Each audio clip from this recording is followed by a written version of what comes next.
Questo è come sarebbe il mondo senza la violenza nei videogiochi.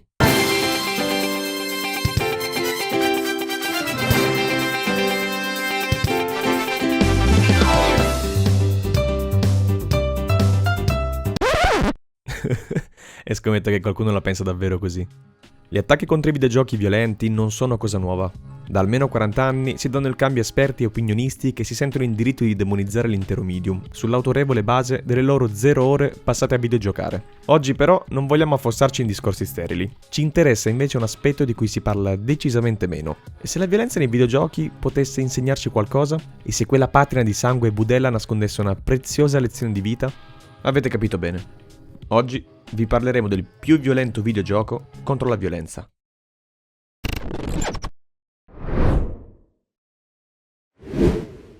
Prima di iniziare, vi avvisiamo che nel video ci saranno spoiler per The Last of Us Parte 2 e Spec Ops The Line. Come potete immaginare, in questo video ci saranno scene un po' più crude del solito e qualche spargimento di sangue. Anzi, prima che YouTube ci demonetizzi l'anima, mi sa che è un buon momento per dirvi che abbiamo aperto una pagina Ko-fi, dove potete supportarci con donazioni singoli o mensili. E ora che vi abbiamo avvisato, torniamo a noi.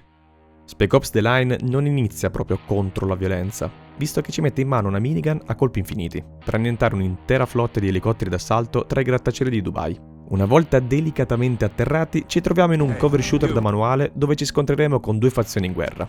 Da una parte il 33esimo battaglione, che ha preso con la forza il controllo della città, e dall'altra i soldati ribelli.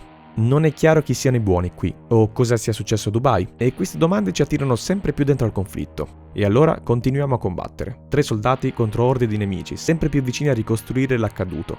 Almeno fino a quando arriviamo al mortaio. Siamo davanti al quartier generale del 33esimo, dove si nasconde il loro leader. Probabilmente l'unico uomo che conosce l'intera storia. Ormai a un passo dall'obiettivo c'è solo un problemino. Siamo spacciati. Le guardie sono semplicemente troppe. Se alziamo la testa ci crivellano e tanti saluti alla power fantasy da super soldato. Però forse un modo c'è. Lì vicino c'è qualcosa. Un'arma che potrebbe rimetterci in carreggiata. Sì, perché abbiamo appena trovato un mortaio, armato a fosforo bianco. Da qui in avanti Spec Ops The Line ci condurrà in una spirale di violenza, rimorso e follia, portandoci infine a rispondere alla stessa domanda posta da un altro dei giochi di oggi. Ti piace fare del male alle persone? Se ancora non conoscete Hotline Miami, non lasciatevi ingannare dall'estetica pixelata e dalla soundtrack completamente fuori di testa. Hotline Miami in realtà è una bestia iperviolenta che ci porterà a colpire e uccidere fino alla nausea. Ma volete sapere la cosa assurda?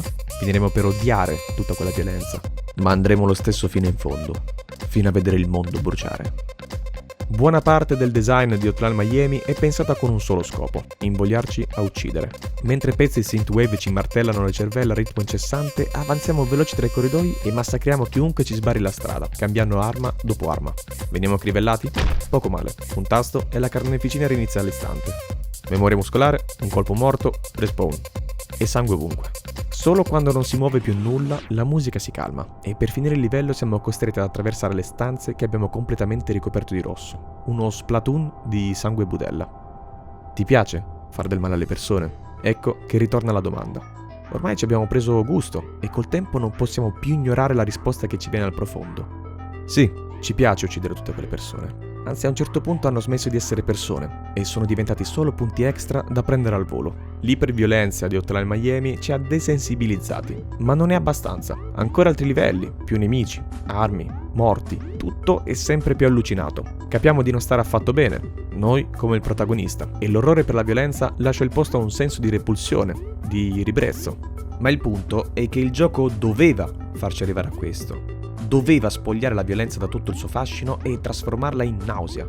Altrimenti non avremmo capito il suo messaggio. Avremmo continuato a uccidere, ipnotizzati dal massacro incessante.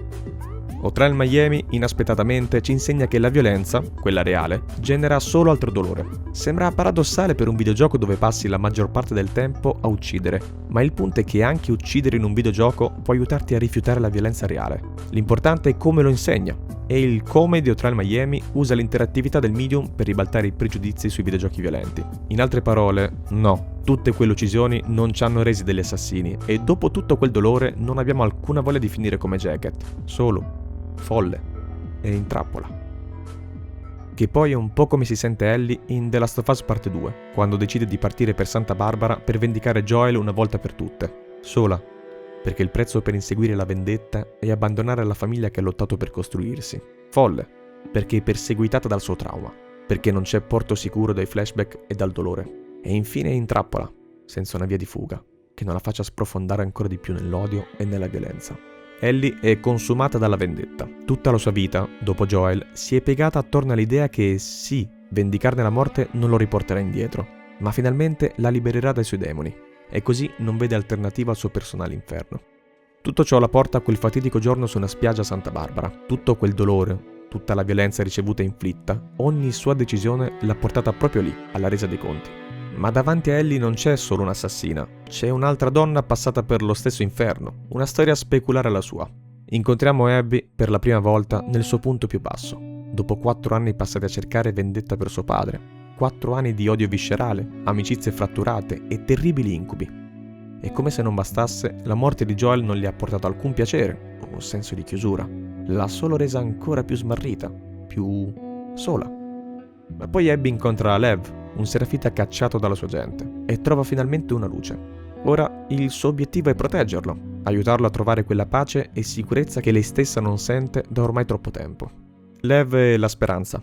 Il collante che tiene assieme ciò che c'è di buono in Abby e ciò che le permette di arrivare a quella spiaggia più matura, libera dal ciclo della violenza che l'aveva consumata. Lei nemmeno vorrebbe combattere, ma dall'altra parte Ellie non vede alcuna scelta. E la resa dei conti, l'ultima vendetta. C'è una violenza stanca nei pugni che impattano pesanti. Non c'è spettacolo, c'è solo fatica. Tutti siamo esattamente dove non vorremmo essere. E quando Ellie ha la meglio e sta affogando Abby, è lei stessa in realtà ad aver toccato il fondo. Ma forse è proprio per questo che all'ultimo momento sceglie di fermarsi. Lasciare andare Abby e Lev è il primo vero passo di Ellie verso la guarigione, la chiusura di un ciclo di violenza che l'aveva spinta a privarsi di tutto, quasi anche della sua stessa vita. The Last of Us Parte 2 non fa della violenza uno spettacolo, ma ci mostra che è possibile spezzare il ciclo, che si può lasciare andare la violenza e perdonare, ma soprattutto perdonarsi. Certo, c'è un bel prezzo da pagare, e forse Spec Ops The Line è il gioco che lo mostra meglio. Di fronte al mortaio a fosforo bianco abbiamo qualche dubbio, ma il protagonista taglia corto e non ci lascia tempo per pensare. Saremo degli eroi, conta solo questo, e ora facciamo saltare in aria un sacco di nemici. C'è giusto una cosa che non sappiamo quando facciamo fuoco contro i soldati. Prima degli scontri, il 33esimo aveva offerto riparo a un gruppo di civili, ma per fare gli eroi a tutti i costi nemmeno ci siamo resi conto di aver preso tutte quelle vite innocenti. Così. È bastato un tasto. Ma se noi siamo scioccati e in preda al rimorso, al contrario il protagonista si limita a dare tutta la colpa al 33esimo, per essersela cercata.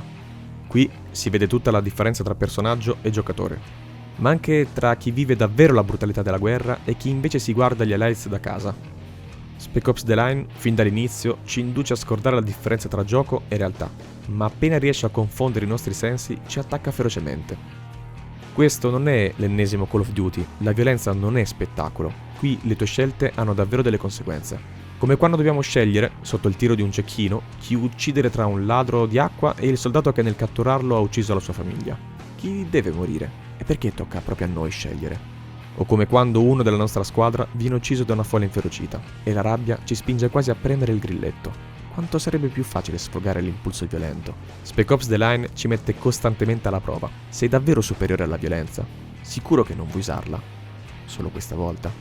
Il prezzo da pagare per uscire dalla spirale di odio e dolore è veramente alto. E se vogliamo farcela, dobbiamo persino essere migliori del personaggio che stiamo interpretando. E anche se forse per lui è troppo tardi, convinto com'è di essere l'eroe della storia anche dopo tutte queste morti, però forse noi siamo ancora in tempo. Noi possiamo scegliere di sparare al cecchino e non ai prigionieri, o di non premere il grilletto sulla folla. Non è la scelta più facile, ma è quella che certi videogiochi, anche violenti, ci hanno insegnato a prendere: la scelta contro la violenza. Grazie a tutti per essere arrivati fin qui. Speriamo di non avervi resi più violenti, ma anzi che abbiate apprezzato questa chiave di lettura un po' diversa dalla violenza dei videogiochi. Per voi qual è stato il più violento videogioco contro la violenza? Che sia uno di questi tre o un altro gioco che usa la violenza in modo educativo, fatecelo sapere nei commenti. E se non l'avete ancora fatto, iscrivetevi al canale. Per noi è molto importante, perché ci permette di raggiungere sempre più persone. Grazie a tutti per il supporto, di qualunque tipo. E al prossimo video.